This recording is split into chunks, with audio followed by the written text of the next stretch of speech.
guys, Melissa here again. I am back to give you an update on how I'm feeling.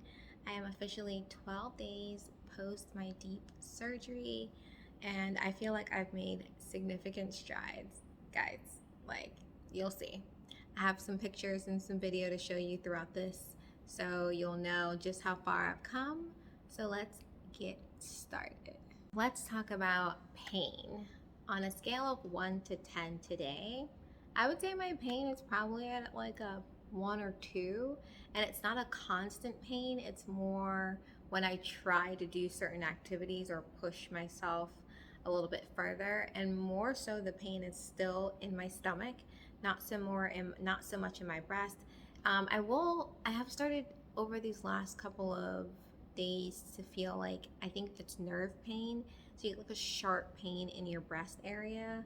It lasts for like less than a second, but it still can be like a bit of a jolt. So that's something to be aware of. When it comes to my abs now, that's where I'm feeling most of the pain. When I try to get up, if I'm sitting like too low in a chair and I try to get up, obviously you have to use those ab muscles. I'm also getting tons of lower back pain, and I think that that's because, remember, I had that DR repair, so they sewed my ab muscles back together. I had that space between my ab muscles because I had 2 kids who like wanted all the space in my womb, in the womb area. So so they sewed that back up, and I think my core is just not strong, so I'm having a lot of lower back pain. It reminds me of how I felt when I was pregnant. In terms of like any pain medication that I'm on 0 pain medication right now. I'm talking like not even Tylenol or Advil. I think once I got out of the hospital, they obviously prescribed me medication. We picked that up. I think we used it for a couple of days, and then I just didn't feel like I needed it. And I don't really like taking medication that much unless I have to. So I took the anti-inflammatories on schedule until that was done. I think they give you enough for like 2 to 3 days. And then I was done with all kinds of medication. So I've been feeling pretty okay. I like to know what's going on and feeling what's happening with my body just in case something goes wrong. And I also feel like I personally and my body, we just do better when I'm not on medication. So I just feel like I heal faster. So not on anything right now, but I'm feeling stronger every day.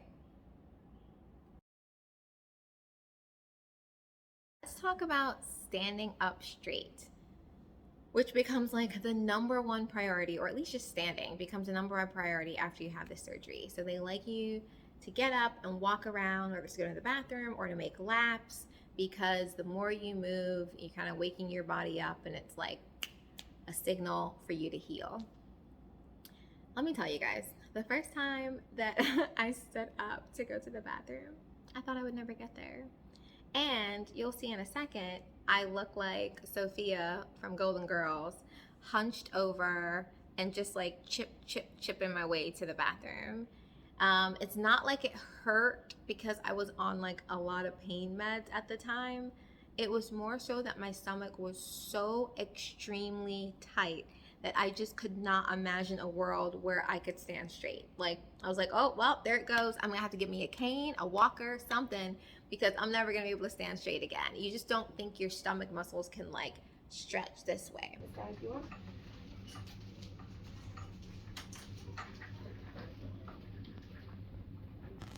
You're probably gonna feel like a little grainy with your stomach because it's like, it makes you want to bend forward, but. Since then, I have been able to stand up a lot straighter, not only, with time and practice, but also with the help of the waist binder. I find that it just supports my back a lot more, and it just like makes me stand up taller, and I feel like I have more strength and more support to stand up straighter. So day 12, guys, your girl, I can stand up straight. I can't necessarily walk straight. And when I sit down for longer periods of time, getting up, it takes me some time. So like when I first get up, I'll stand up and it'll be a little bit like hunched over. And then over time, as I walk and kind of stretch those muscles out, I find that I can stand up straighter. So the key is to walk, walk, walk, walk, walk.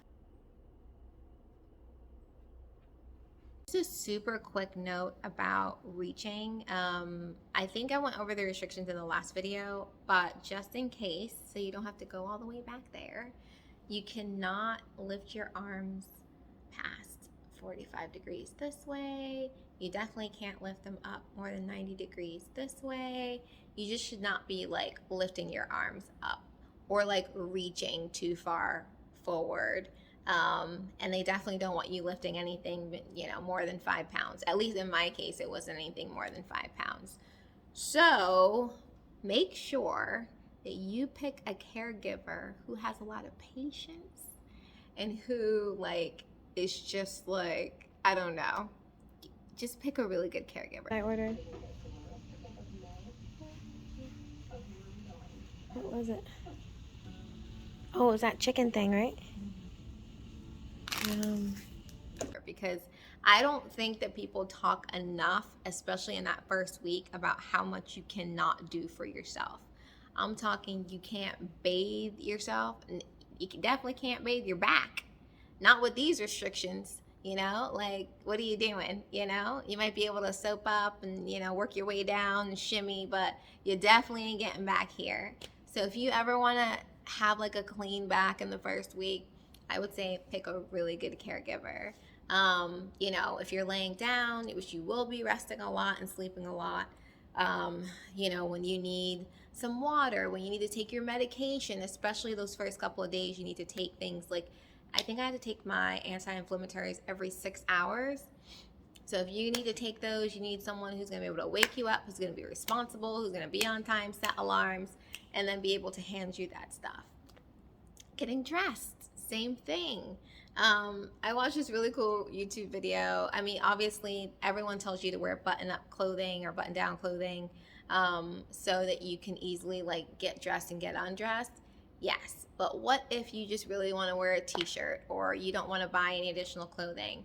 There is a way for you to, you know, stick your arms through first, get everything up there, and then have your caregiver just slip it over your head. And that actually works. So you don't have to buy a whole new button-down wardrobe if you don't want to. So that was really good for me as well. So pick your caregiver really, really well. Those first 7 days are going to be super crucial in terms of like what you can and cannot do for yourself. So I know you guys don't know me, but please know this about me. I heart my sleep. Like, it's one of those things that I'm just really good at. I'm really good at sleeping, never had any issues, nothing really disturbs my sleep. I can sleep through hurricanes, thunderstorms, everything. So what doesn't work here is stomach sleeping, side sleeping. Those do not work. So you have to sleep on your back for the first 4 weeks.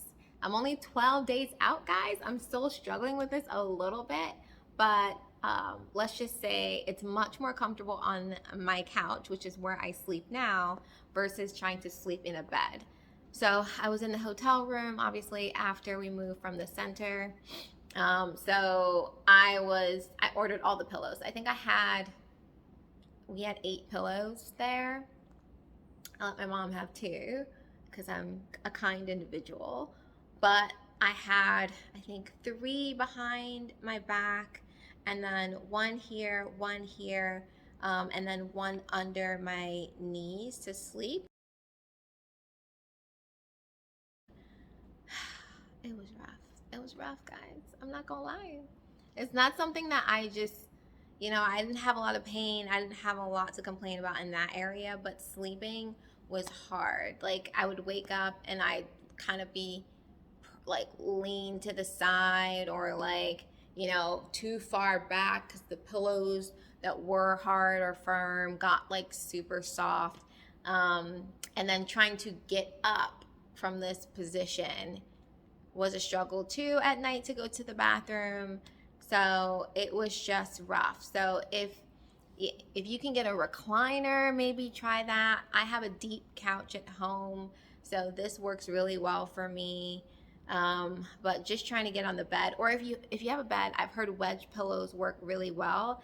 Just I didn't live in New Orleans, and that's where I had my surgery, so it didn't make sense to me to like order a wedge pillow to be sent there to then try to figure out how to get it back home. So I was struggling. I was struggling in the sleep area for a while. But I'm home now and it's much better. So just know that you should have a plan for your sleep, especially if you are not a back sleeper. Trust me, okay? This is the pièce de résistance. Drains. Drains. Now, I am part of a couple of Facebook groups, and I used to hear people complain about these drains, and I was just like, how bad could this be? I mean, they're just kind of like tubes sticking out.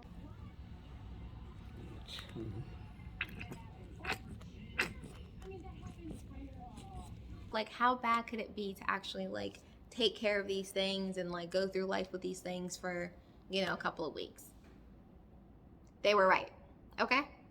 It's so annoying. It's so absolutely annoying to have drains, guys. They just like, they feel like extra appendages to your body. Like, I don't need extra hands. I just don't need like an extra piece, especially when you can't walk up straight to begin with.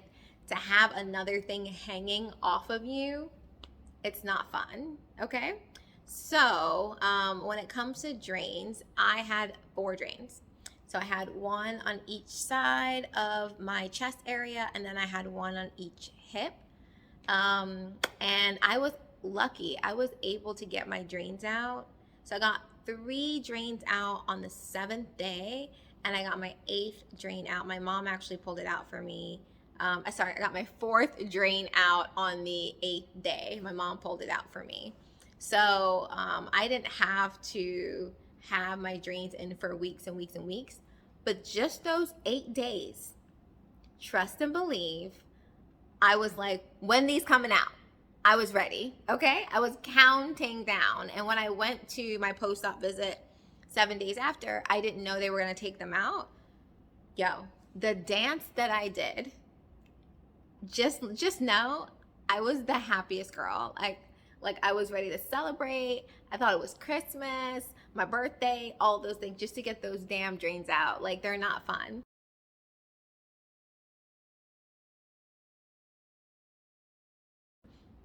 There's a process to cleaning them.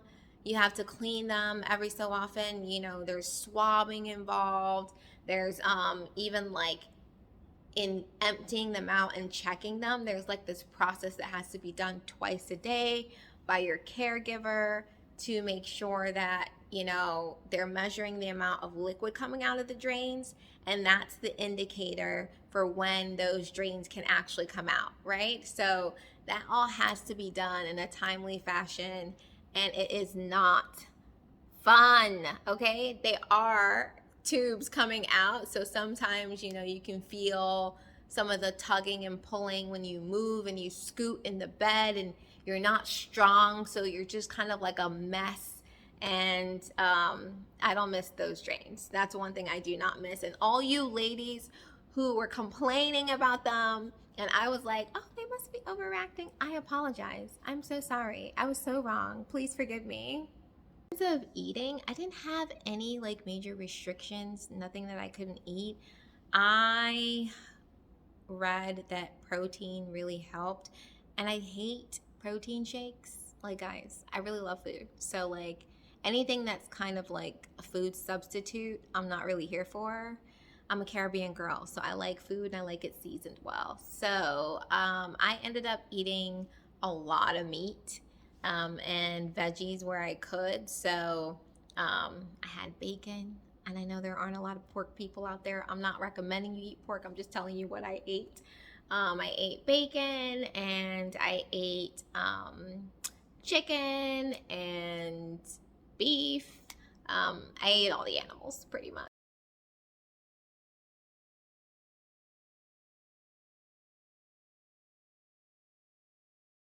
I don't eat eggs, so that was off the table for me, but that's a great source of protein for you. And I think I didn't have like access to a grocery store either.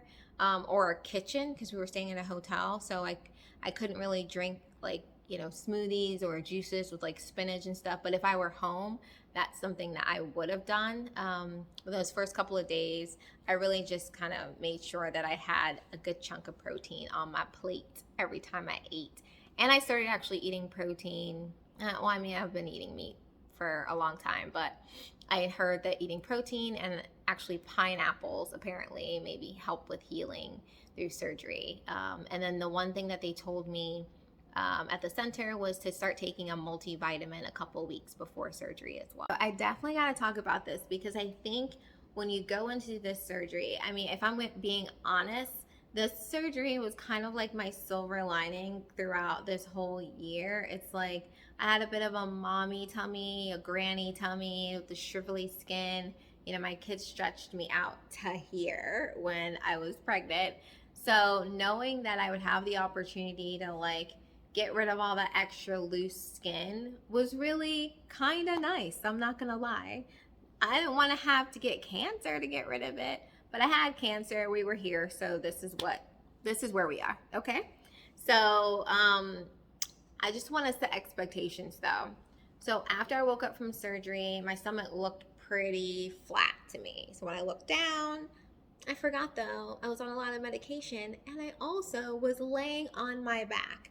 So something to consider, right? And it was like that same, I think it was the same night, you know, that I had this surgery when I woke up. I was just like, oh, wow, okay, good job. Flat. Okay, what happens though is that you get swelling. There is swelling, and that swelling is normal. So do not necessarily freak out. I know there could be swelling for other reasons, so I'm not saying that all swelling is good. I'm just saying that swelling, some swelling is normal. So over the next day or so, I noticed that I did have swelling, especially in the lower region of my stomach. And I started to kind of freak out a little bit. I was like, oh no, I had this surgery and I'm gonna end up looking pregnant after the surgery. This was not the plan. Abort, abort, abort. But when I talked to my surgeon, he assured me that some swelling is normal and it will take about 3 weeks for the swelling to go down, not only in my stomach area, but in my breast area as well. And you'll kind of start to see what your body looks like and how things settle. So I just want to let anyone know, have realistic expectations. You're not going to necessarily know exactly what you're going to look like that first week, that second week. You know, give yourself about a good month, and then you'll know. That's what everyone's telling me. I'm 12 days out, so I still have another 18 days to kind of see how things settle up. But I can already see a little bit of the swelling going down, so I'm feeling pretty darn good about that. So guys, I don't necessarily want to have to cover this, but I feel like I should because I just want you to be ready. Pooping. Yes, we're gonna do this.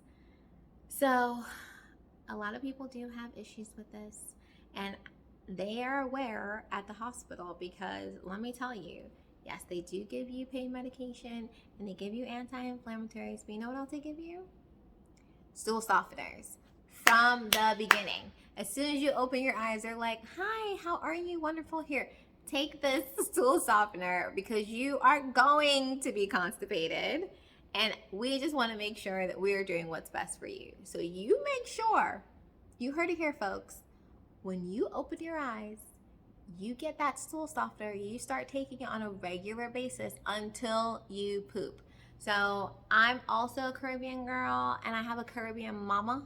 So we did not rely only on the stool softener. My mom, sure enough, got me some prunes. She bought me a papaya. We call it pawpaw where I'm from, but it's a papaya. Get you a papaya, and let me tell you, your life will be saved. I pooped, I think it was day 3 or 4, which is apparently really good. Pooped, and let me tell you, my life was changed. Hallelujah. So take the stool softener, but also get some prunes or some prune juice and some papaya and thank me later. Last but not least, I want to talk people, just interactions, right? So I have 2 kids. So I have a boy who's 8 and a daughter who is 5. And we hug. In my family, we hug. We're big on hugs. So, you know, obviously explaining to your kids that it's not something that you can do right now is a conversation I think you should have. Or you could contact Dawn at the Blessing Box and get you one of these. Dawn is amazing, and I have to actually do a review for this because it really has saved my life. So my kids know that when they want a hug, all they have to do is grab this pillow. It's normally right next to me, as you can see, and you know, I can put an arm in here, put another arm in here, and now I am hug ready. So I love this so much, Dawn. I appreciate everything that you do. She takes donations. She doesn't ask for anything. She just sends us in the care package with a couple other really, really nice items. So I'm really thankful because, you know, at this point, we need all the hugs that we can get. So guys, I hope that you got some value from this video and it gave you a little bit of understanding of what it's like post day 12. And I will continue to keep you updated on my journey. So if you have any questions, leave them in the comments. I will get to them, I promise. And also in the comments, let me know what other kinds of questions that you have or videos that you want to see me post. Like I have, you know, there's a lot that I probably could post about, but I may not even think about what you may want to see. So let me know what you do want to see, and I will try my best to put that in a video. All right, guys, take care.